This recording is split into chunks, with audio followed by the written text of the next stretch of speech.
החדר פתוח?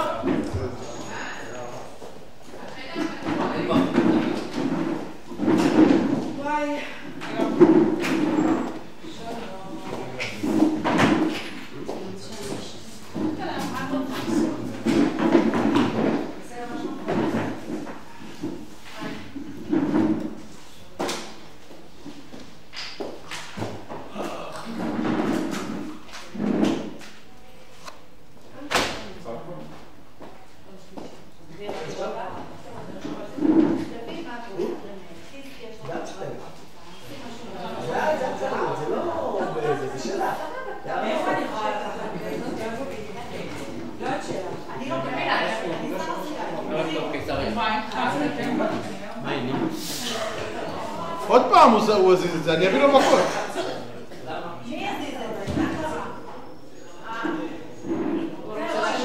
אביא לו מכות.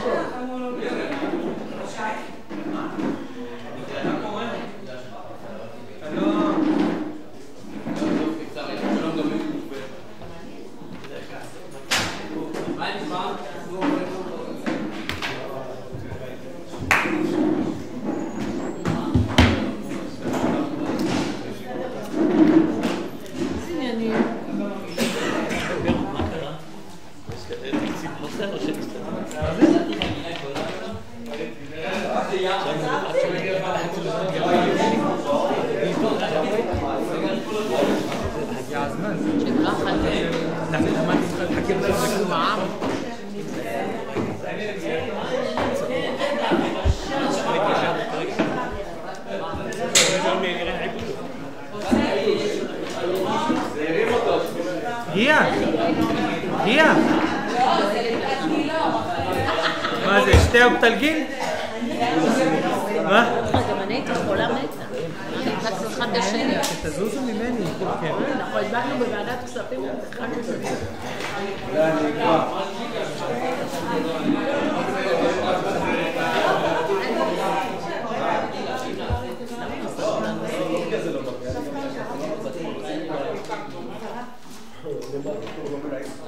יש כאן כולם פה, נכון?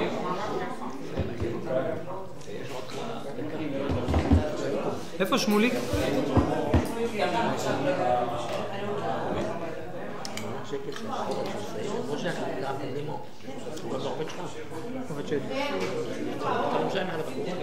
לא משלם עליו, הוא עובד שלי. אני מגייס אותו.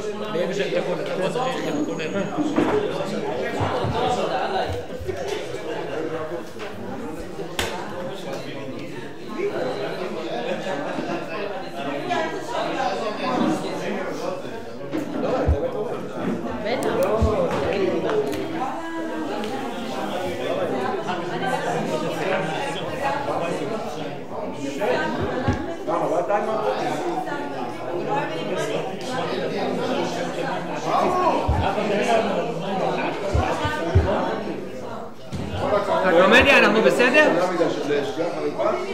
תבדקי רגע עם המקליט ועם הדומדיה שאנחנו בסדר?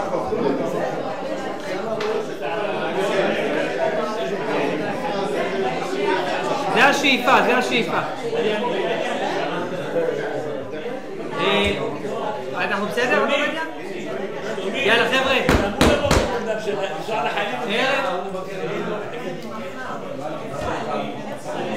שלום, ערב טוב לכולם. אדוני...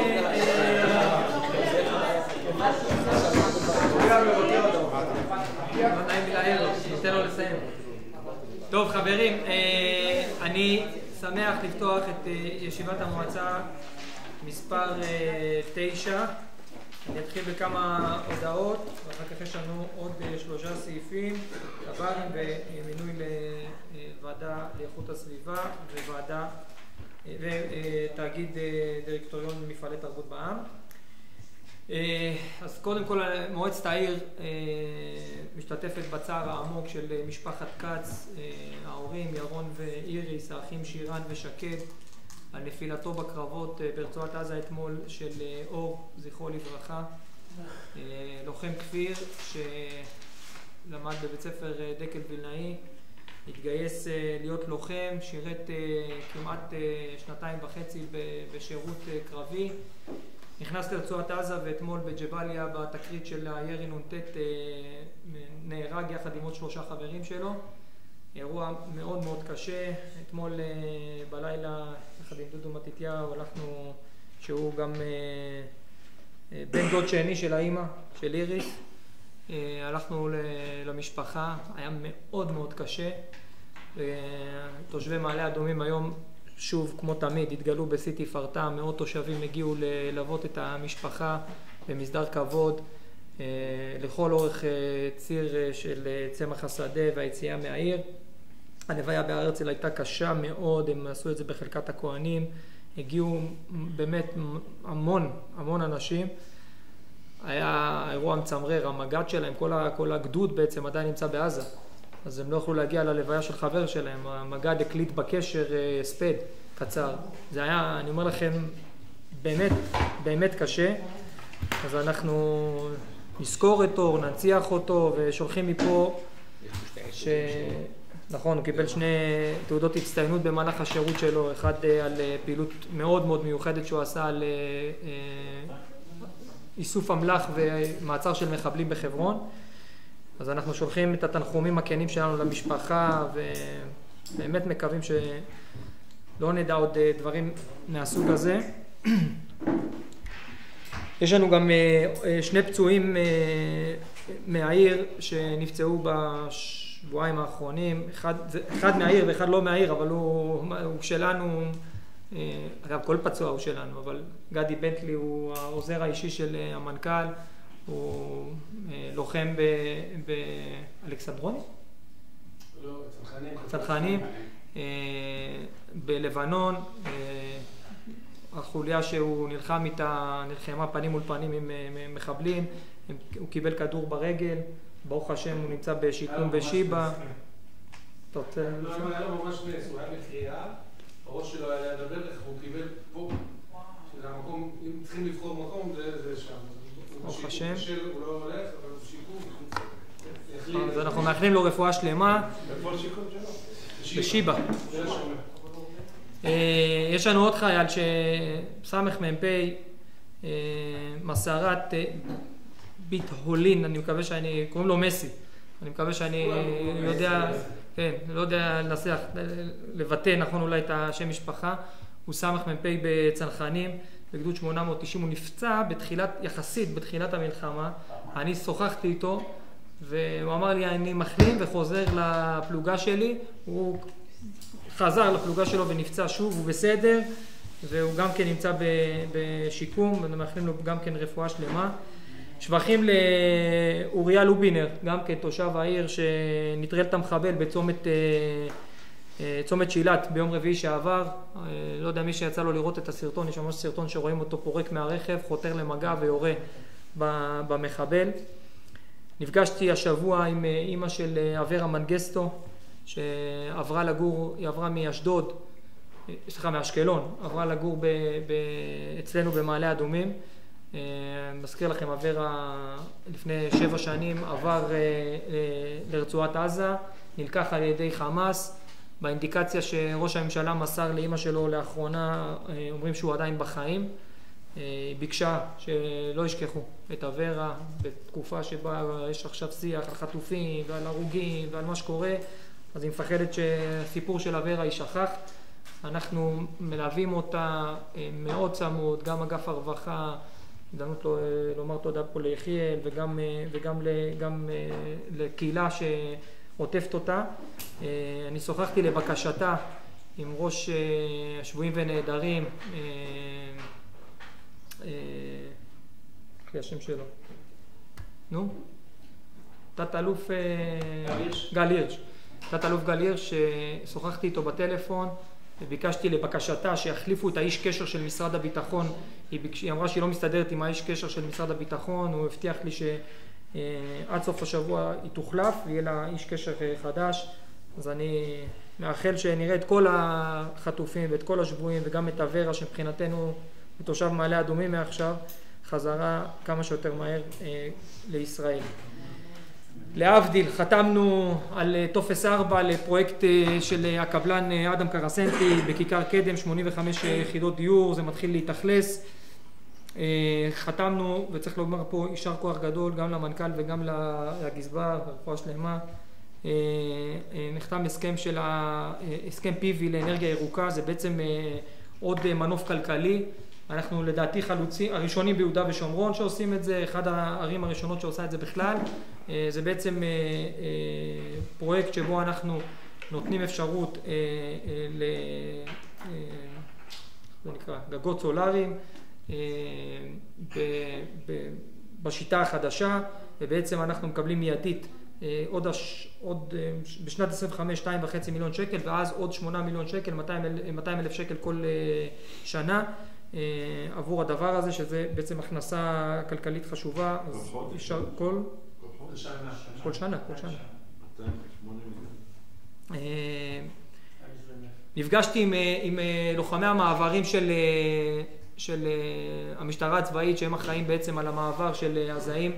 נסעתי אליהם בלילה לבסיס שלהם בענתות, היה חשוב לי לדבר איתם באופן בלתי אמצעי, הלכתי יחד עם המנהל אגף מוניציפלי וגם מנהל אגף ביטחון.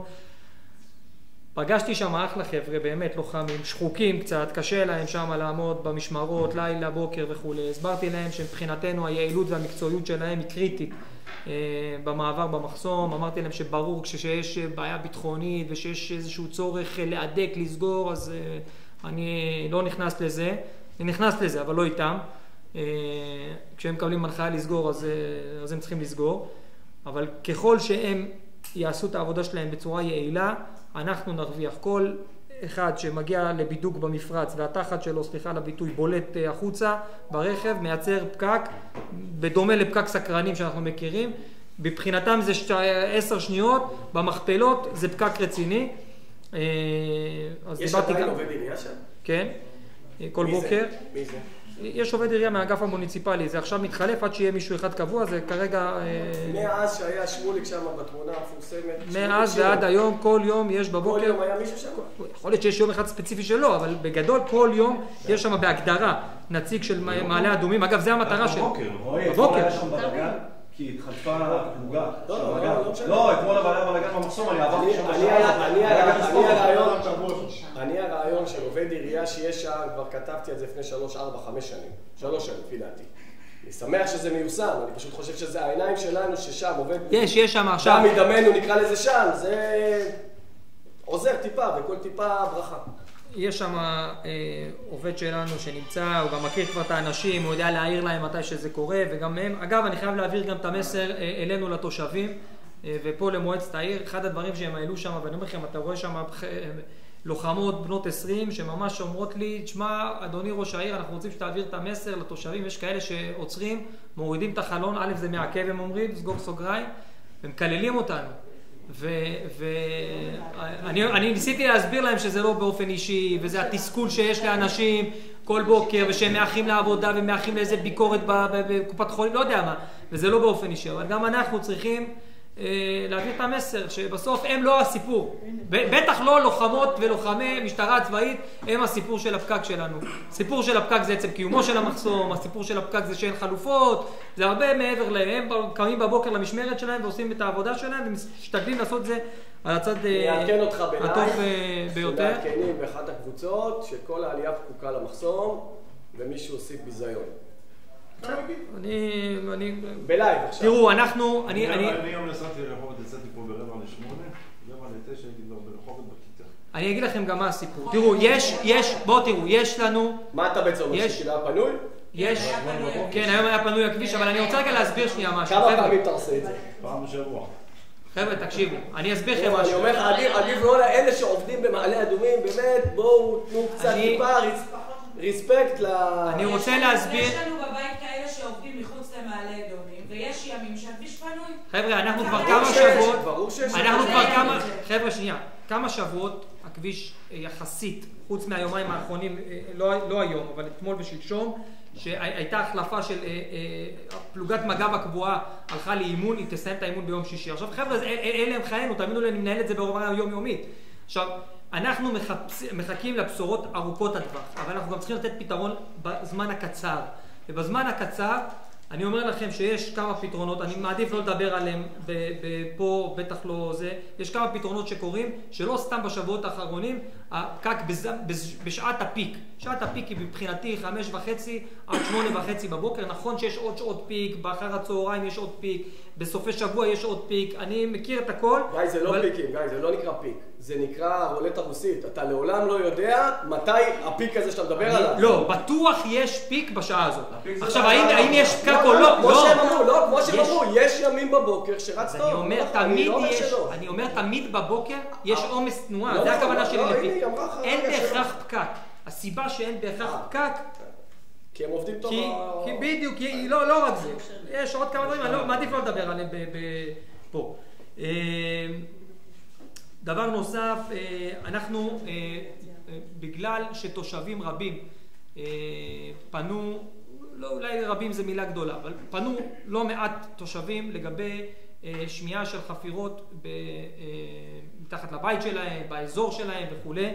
אני שוחחתי בטלפון עם מפקד פיקוד המרכז ארוכות, שוחחתי בטלפון עם ממ"ז ש"י החדש, משה פינצ'י ארוכות, כתבתי להם גם מכתב רשמי, לזכותם יאמר שהם שלחו תוך שבוע צוות רציני, כולל, ברח לי השם שלו, אבל סגן אלוף שהוא מומחה לתת קרקע של פיקוד הדרום, זה המומחיות שלו. הגיעו לכאן צוות לא מבוטל של אנשים, פגשו יחד איתי את חלק מהאנשים שהתלוננו, עשו בדיקות, לקח להם שבועיים, הוציאו דוח שבו הם חושבים שהם בסבירות נמוכה מאוד. יש כמה פרמטרים, אז הכי נמוך שיש דבר כזה. זה מה שהוציאו גם בקריית שמונה. אני לא אומר, זה בדיוק מה שאני אמרתי, אבל הם אומרים שהם כבר למדו את הלקח. הסיבה שהם הגיעו כל כך מהר, הסיבה שהם עשו בדיקה כזאת מקיפה היא כדי להימנע מעולם ה6 באוקטובר. אני סומך עליהם. אמרתי לו, איך אתה שולל בוודאות ולא אומר סבירות נמוכה מאוד? אז הוא אומר שיכול להיות שהשלמה של ציוד הנדסי מסוים יכול יהיה ככה לשים חותמת סופית. יש חברה פרטית שיודעת לעשות את הדברים האלה? אני לא יודע. כי אני אגיד לך מה הבעיה שלי בסיפור הזה, עוד פעם, לא חלילה שיש לי מילה רעה להגיד, אלא בעקבות מה שלמדנו, ואני אוהב ללמוד, שאם אני למדתי שבעצם אומרים בקריית שמונה אין, והתושבים אומרים יש, תקופה מאוד ארוכה, והמזל שלנו הכי גדול, אני אומר לכם, הכי גדול, איך שאני רואה את הדבר הזה, שחיזבאללה לא תקפו ב7 לאוקטובר עם חמאס, זה כאילו המזל שלנו הכי גדול, שלא הגענו לשלב הזה. ואני עם כל האהבה שלי לגורמי הביטחון, ולסמוך ולסמוך, בסופו של דבר זה החיים שלנו פה, והחיים של הילדים שלנו פה. אני, בתפיסה שלי, סומך עליהם, אוהב את מה שאתם אומרים, מרגיע אותי מאוד, עושה פעולה משל עצמי.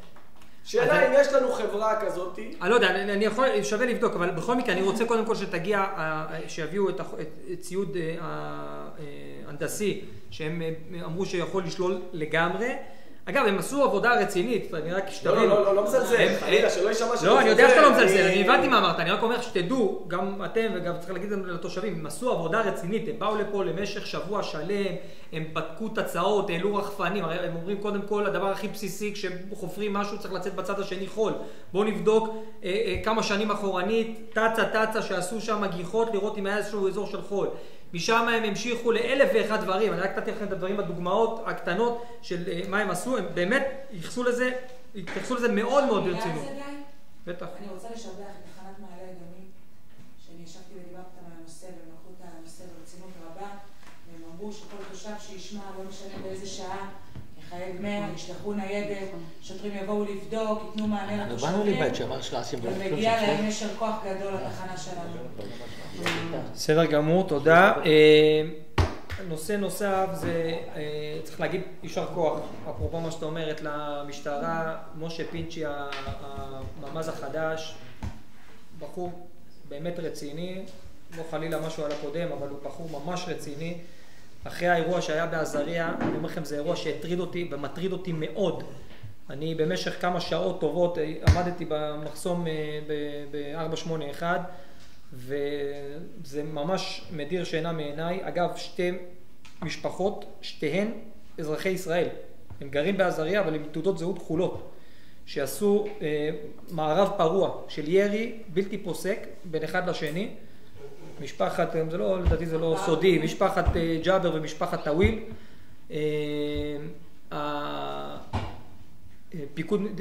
פיקוד מרכז היה ב3 ימים של מבצע בתוך עזריה, אגב עצרו שם, ומחוז ש"י.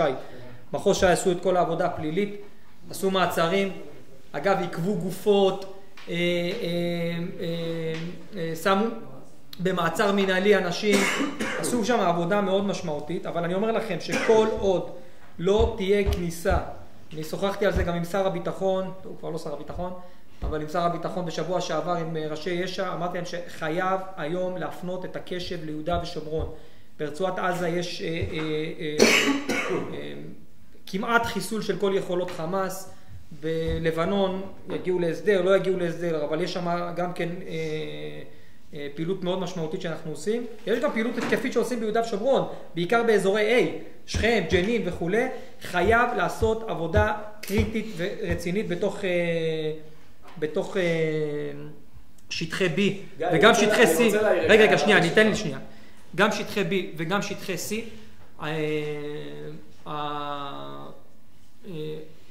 מבינים את זה, מחכים שיהיה את הכוח האדם המספיק כדי לעשות את זה.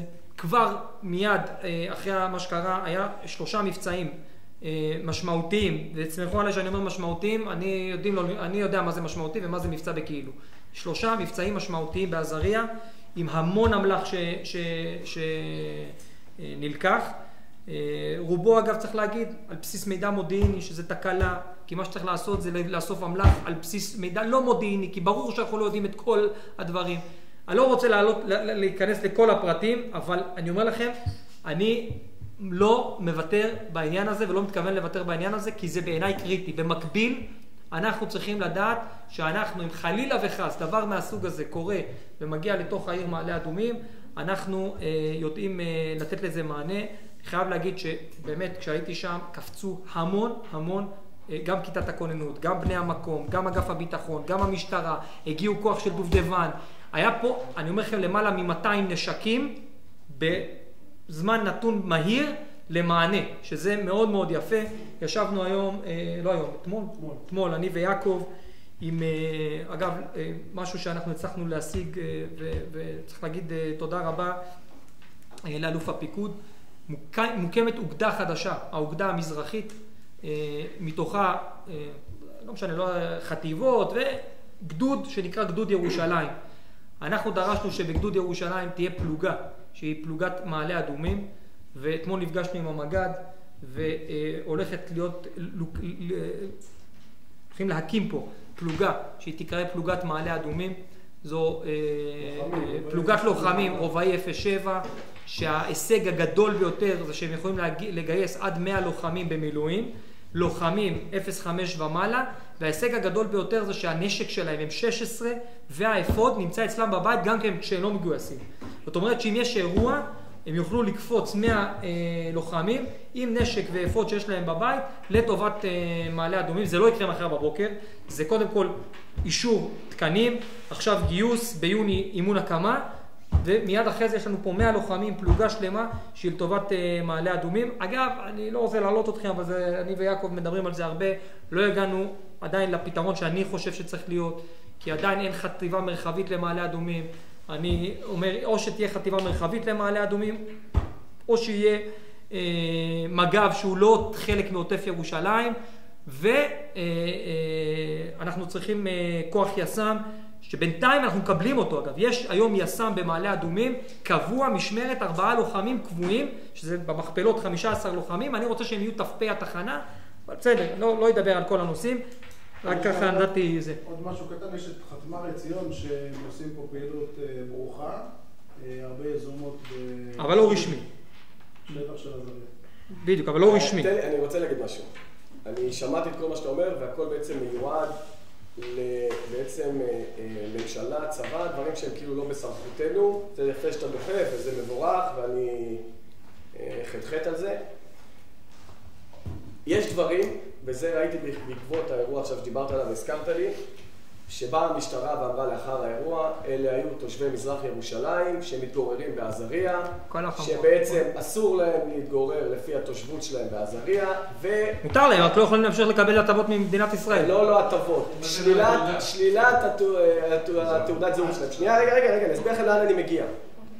אנחנו כבר יצאנו לפני עוד פעם 3 שנים או 4 שנים עם תוכנית מסודרת, ממש אבל, שבעצם אומרת שכל תושבי עזריה היום שהגיעו ממזרח ירושלים ומתגוררים שם כי זול להם יותר או whatever, והם אלו שמעמיסים לנו פה את הקניון, את הדואר, הם אלו שחותכים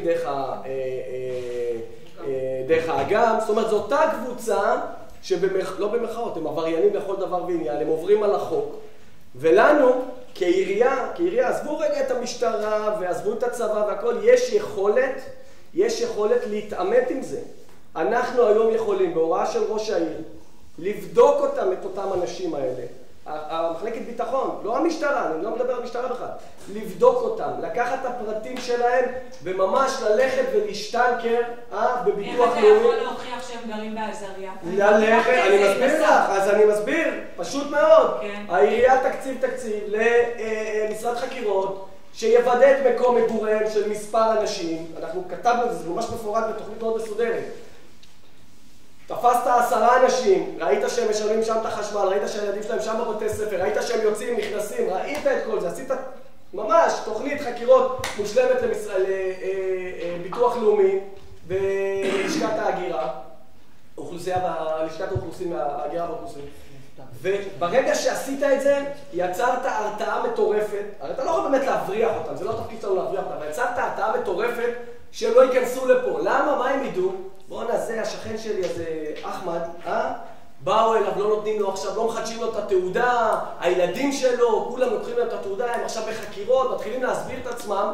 למה אני צריך להיכנס למעלה אדומים, שאלה המשוגעים על למעלה אדומים, לוקחים מספר של כל אחד, עוד יבואו אליי הביתה. מה, בשביל לחתוך את הכביש? עזוב אותי, לא רוצה לחתוך את הכביש. מה, בשביל ללכת רגע לדואר? עזוב אותי, לא רוצה שיבדקו אותי, אני טוב לי פה, זה הכסף שלי, אני יכול לחיות ככה, ייקחו לי את התעודה, ישללו לי את החיים בכל מדינת ישראל. לא שווה לי לא ללכת לדואר, לא ללכת לקניון, לא לחתוך את הכביש. אם העיריית מעלה אדומים התג'דננו, במרכאות התג'דננו, אני חושב שזה מס, ומפחידים אותם, מרתיעים אותם מלהיכנס לפה. עכשיו, כל מה שאמרתי לכם הוא by the book. החוק הוא כאילו לטובתנו, by far. מה שצריך פה, תקציב למשרד חקירות, בדיוק כמו שאמר, איך אנחנו נוודא, נעשה מעקב על איזה 10, ניכנס בהם בכל הכוח. תאמין לי, בכפר ככה זה רץ, בן אדם אחד לא יעבוד פה. טוב. ואתה יודע מה? אם אני גם טועה, הניסיון שווה את זה. כסף קטן מאוד, לא יתעלו לנו פה אף אחד בקניונים, אני לא חושב שיש פה מישהו נגד התוכנית הזאת. חוץ מחלילה וחס שנקבל קרדיט על הרעיון. אז אני אומר לך מראש, אני אמחא לך כפיים שאתה תבצע את זה. אז תתחיל למחוא כפיים כבר עכשיו, כי יש איזושהי תוכנית שצריך לשבת עם ראש העיר על הנושא הזה. מה למחוא כפיים? אני הצעתי את התוכנית הזאת, אני בניתי אותה. אז אתה מוחא כפיים או שאתה לוקח את הקרדיט? לא, אני אומר לבצע. טוב, יאללה, בסדר. רועי, בסדר, הבנו, התוכנית קיימת. שיהיה ביצוע, חבר'ה, אנחנו נפגשים. בוא אני אראה לך. חבר'ה, נו, די, נו, חבר'ה, בסדר, יאללה. חבר'ה, בואו, תנו לי לסיים רגע את ה... חבר'ה, אני נותן לזה כדי להעיר הערה, לא עכשיו איזה. בואו, תגיד... בסדר, אני ביום ראשון נפגש עם יוסי סרי, מי שהיה אחראי על החקירות בביטוח לאומי של התחום הזה. אנחנו על זה ואנחנו נטפל בזה. טוב, אני ממשיך, חבר'ה, אני ממשיך. אנחנו קיבלנו הרשאה מהמשרד לביטחון. די, נו, חבר'ה. רועי. חבר'ה, התקבלה הרשאה מהמשרד לביטחון לאומי על סך 5.7 מיליון שקל למרכיבי ביטחון. אנחנו נתחיל לעבוד ואנחנו נקבל הרשאה בהמשך נוספת. מגיע כאן יישר כוח לשר איתמר בן גביר ולמשרד לביטחון לאומי. זה באמת קריטי וחשוב, זה משהו שלא קרה המון שנים. אני רק רוצה שתבינו, אנחנו היום מרושתים בזכות חלק ממרכיבי הביטחון. אנחנו נגיע למצב שכל העיר תהיה מרושתת. היום זה נמצא באזור מגדים, לא צריך להגיד איפה. יש היום אזורים שיש בהם מקם, המקם מזהה תנועה, יש מצלמה חכמה שיודעת להתכוונן על התנועה, יש תצפיתנית שרואה את זה, זה מטריע לה, זה מכפלת כוח בהגנה על העיר, וזה מאוד מאוד משמעותי, ויש עוד הרבה דברים נוספים. בתרומה שגייסנו, אנחנו רוכשים עכשיו דרך קרן מעלה אדומים שתי מכונות שיקוף בטרמינל, הטרמינל ב-481 והטרמינל בכניסה לאזור התעשייה. בעצם כל השקיות אוכל שבאים איתם העובדים יצטרכו לעבור דרך המכונת שיקוף, ונוודא שיש שם סנדוויץ' ולא יותר מסנדוויץ'. אני רוצה גם להגיד משהו. רגע, אני אסיים, אני אתן לך, שנייה, אני אסיים את הכל ואני אתן לכם. אנחנו פתחנו שירות עמך במרכז שיל בקניון. שירות של עמך זו עמותה שבעצם נותנת מענה רגשי ונפשי ופסיכולוגי לניצולי שואה בחינם, ונותנת לכלל התושבים במחיר מסובסד, מסובסד מאוד. אתם מבינים שיש לנו היום, בטח אחרי המלחמה, צוואר בקבוק מאוד גדול של בריאות הנפש. גם יחידת לבריאות הנפש של משרד הבריאות לא מאוישת, כי יש מחסור, מאוישת חלקי, כי יש מחסור ענק בפסיכיאטרים, יש מחסור ענק בפסיכולוגים, אנשים הולכים ומשלמים מחירי עתק לטיפול פסיכולוגי. אז עמותת עמך תפעל פה אחת לשבוע בקניון, ואני מקווה מאוד שהם ידעו לתת את המענה במחיר שהוא סביר ושפוי, ואמרתי לניצולי שואה זה בחינם. אבל זה חשוב להגיד, מרחיב את כל רגע, אבל עכשיו... אז זה ניצולי שואה בחינם, אבל זה לכלל הציבור, זה לא רק לניצולי. לא, זה לכלל הציבור, לניצולי שואה זה בחינם. אוקיי. שני דברים אחרונים. אחד, פסטיבל סוכות, פסטיבל היין, יישר כוח לכל העוסקים במלאכה, בעירייה, לרחל, מחזיקת תיק התרבות, ויש כאן קרקס שהגיע לעיר, וגם כן יישר כוח. עד כאן. רציתי להגיד משהו על טרמינל? טרמינל, למרות שאני כאילו אומר את זה וזה כבר לא יכול לקרות, כי אני ראיתי שהוא כבר בבנייה די אינטנסיבית, אבל הייתי רוצה להעיר הערה עתידית. אחרי שראינו את הטרמינל שנבנה בצמוד לכביש במישור, ואנחנו רואים את מבול האנשים שעוברים שם, זה כאילו נראה כמו הפגנה מטורפת בשעות הקריטיות, על הכביש, לאנשים שבאים מבחוץ, לנו בתור תושבים, מעבר לביטחון צריכה להיות תחושת ביטחון. יש איזו הרגשה, אני אומר לכם דוגרי, לא נעימה לראות את המבול אז אני אעזור, יש לזה שתי פתרונות כבר. פתרנו את הנושא. אז אני אומר, כאילו הכניסה, אני מסכים איתך. למה לא לקחתם את זה רחוק מהכביש? פתרנו את הנושא, לא יהיו פלסטינאים שימתינו בכניסה, בדשא שם כמו שהם נמצאים היום, ובכניסה באזור התעשייה יהיה גדר ירוקה על כל האזור הזה, הם יעברו שם בתוך המסלול שלהם. גם, אתה יודע מה, גם לראות את זה ברמה, עזבו עכשיו כאילו יהודים ערבים, ברמה האנושית, זה נראה מזעזע. יודעים לבנות מנהרות. אני מסכימה, אני חושבת שכמה שיותר להסתיר יותר טוב. זה לא תמיד בטוח, זה לא תמיד נכון. מה, מהאזרחים? להסתיר מהאזרחים? אבל חבר'ה, עשינו את זה כבר. יש כל המסלול של הכניסה באזור התעשייה, יש שם, לא זוכר את השם של הצמח שכבר אישרנו אותו, יש שם, זה יוסתר כל המסלול שלהם. שם כל האזור של הדשא, לא יהיו שם פלסטינאים, ואני מסכים. אני הייתי ממליץ גם אחרי זה איזשהו מקום מפגש שנגיד מגיעים, ההסעות מגיעות, לא על הכביש הראשי, כי הכביש הראשי, תחשבו עכשיו, יש דברים שהם בעייתים תשתיתיים. הוא לא מגיע בחיים, לא חוזר לשם בחיים. בואו, תקשיבו טוב, זה... הלאה, חבר'ה, אני עובר לסעיף של הטברים. סעיף.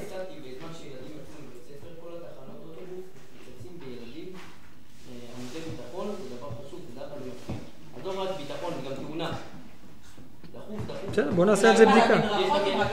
תקשיב, זה לא יאומן. מסה של אנשים בתחנה... כן, אבל לא בטוח שיש לך איפה לשים את ה... אבל אם אפשר, נעשה. אני איתך. לא...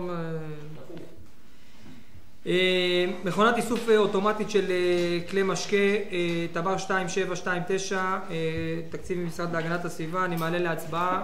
מי בעד? מי נגד? עבר פה אחד. סעיף 2730, הקמה ותפעול של מחלקת סיור קרקעות. אנחנו מקבלים 96% מהתקציב ממשרד להתיישבות. מה עושים שהסייר תופס משהו שקורה? זה בעיה קשה. קודם כל הפתרון הוא, אין אפשרות לעיריית מעלה אדומים לאכוף נגד מי שהוא לא אזרח מדינת ישראל, אלא רק למינהל האזרחי. מה שקרה שנים זה שהמינהל האזרחי הוא בתת איוש, הוא בתת תפקוד בעניין הזה, גם בתת ציונות נראה לי. לא. תת ציונות זה לא, אני מכיר את האנשים, זה לא, אבל מה שאמרתי כן. ואגב, חלקם הגדול היום גם בכלל מגויסים במילואים, שזה גם אבסורד בפני עצמו, לא משנה, אין אנשים. הבעיה הגדולה הייתה בכלל בכל יהודה ושומרון, זה שאחרי 90 יום, אם אני לא טועה, לא זוכר, או 60 יום או 90 יום, אתה כבר צריך ללכת לבית משפט כדי לפנות. אתה לא יכול לפנות בכוח. ומה שקרה זה שהיו בונים, היה עובר ה-60 יום, הם לא היו רואים וכו'. היום, הסייר קרקעות לפחות ישר נותן להם נ"צ, תצ"ת, תצלום, עניינים, ואז אפשר לטפל בזה מיידית. האם זה קורה? עוד לא קורה, אבל זה התחלה שלפחות אנחנו יודעים למפות, יודעים להתריע, יודעים לשים את הזה, יודעים לשבת להם פה, וזה התפקיד שלו. בקיצור, אם יהודי בונה, מפנים אותו תוך 10 דקות, ואם פלסטיני בונה, הוא נשאר שם לנצח העולם. זה המדינה שלנו, זה כבר, זה כבר ממשלתי וזה דפוק. אני מעלה את זה להצבעה, מי בעד? מי נגד? עבר פה אחד. סעיף ג' דבר 2731, תוכנית לפיתוח ושיווק לווייני של תלמידים. זה שנה שנייה מתוך 3 שנים, פרויקט מדהים של מצוינות. מי בעד? מי נגד? עבר פה אחד. סעיף ד' התקציב שדיברנו עליו ממפעל הפיס לאירועים בשנת 2024, אז לקחנו את כל הזה, הם ביקשו לאחד את זה, אז זה 660,000 שקל שאנחנו מקבלים מהם גם לשבוע הילדים והנוער, גם לפסטיבל סוכות. מי בעד? מי נגד? עבר פה אחד. דבר 2732, טלפונים סלולריים מעודפי מילוות. מי בעד? רגע, שאלה. מה ההבדל בין עודפי מילוות למילוות למלווה? כל מה שאמרת במיל ומילוות זה הלוואה, בעברית, בסדר? לא, רגע, בסדר. אני את הרעיון הכללי מבין, אני שואל למה זה שונה? לא, זה בקשות, ההנחיות בקשות כאן של משרד הבריאות. ברגע שיש דבר שהוא מומן מילוות ויש 3 שקלים, אני שם את זה... עודף כאילו, אחרי שאני שם... את העודף הבנתי, זה הגיוני לחלוטין, העודפי מילוות ברור לי לכי לחלוטין. העודף עובר לעודפי מילוות... אז מה זה מילווה? מילווה זה הלוואה שאנחנו לוקחים... מילוות זה משייכים את זה לפרויקט ספציפי, פרויקט נגמר. זאת אומרת, מלווה זה בעצם מכסף שאנחנו לובים מהעירייה או מהבנקים או whatever, זה מלווה. נכון. ומלוות זה ברבים? זה רבים? זה ההבדל? אני מעלה את זה להצבעה, מי בעד? מי נגד? עבר פה אחד. סעיפים ו', ז' וח' זה בעצם סגירה של טברים, ו3 טברים שהם הסתיימו, נשאר בהם עודף קטן, ואנחנו בעצם סוגרים אותם וממשיכים הלאה. אז אני מעלה את סעיף ו' להצבעה, מי בעד? מי נגד? עבר פה אחד. סעיף ז', מי בעד? מי נגד? עבר פה אחד. סעיף ח', מי בעד? מי נגד? עבר פה אחד. סעיף ט' וי' בעצם מתאחדים יחד עם לסעיף י"א, שבסוף אנחנו מגיעים לסך של יועצים ומתכננים בטבר אחד, ברור, פשוט. אז אני מעלה את סעיף ט' להצבעה, מי בעד? מי נגד? עבר פה אחד. סעיף י' יש מתנגדים, יש נמנעים, עבר פה אחד. סעיף י"א יש מתנגדים, יש נמנעים. מה הם מתכננים היום? עבר פה אחד. רגע, י', מה הם מתכננים? כל מיני דברים, זה יכול להיות חנייה שאתה עושה הרחבה של חנייה, זה יכול להיות יועץ שצריך להגדיר אם צריך לשים תמרור. זה לא לפרויקט ספציפי? לא. זה פרויקטים קטנים שיש, אתה צריך להחליט אם אתה צריך לשים תמרור או לא צריך לשים תמרור, אתה צריך יועץ תנועה, אתה לא יכול לעשות את זה, כן יותר, לא יותר, יש איזה כאלה. אז רגע, אז למה בשניים? מה? יש לנו גם בי' וגם בי"א, זה כאילו... לא, שתיהם סגירה, סגרנו כדי לאחד אותם לי"א. עוד פעם, סליחה? סגרנו, היה טברים ישנים, אז סגרנו את הטברים הישנים כדי לאחד אותם בטבר אחד, שיכול... בי"א כאילו? כן, 2 סגורים ו1 בי"א. אני... צריך להצביע על סגירת טברים? אז סגירת טברים, אז יש פה טברים שהסתיימו הפעילות שלהם ויש בהם עודפים קטנים של כמה אלפי שקלים, שיפוץ והתאמה של הספרייה, זה טברים משנים מאוד, חלקם.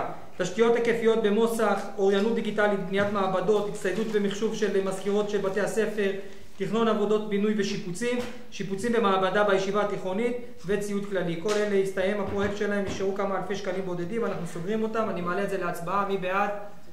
מי נגד? עבר פה אחד. סעיף 2, אנחנו צריכים לכנס את ועדת איכות הסביבה. סעיף 3. טעות שלי. סעיף 3 זה מינוי נציגי ציבור לוועדה לאיכות הסביבה.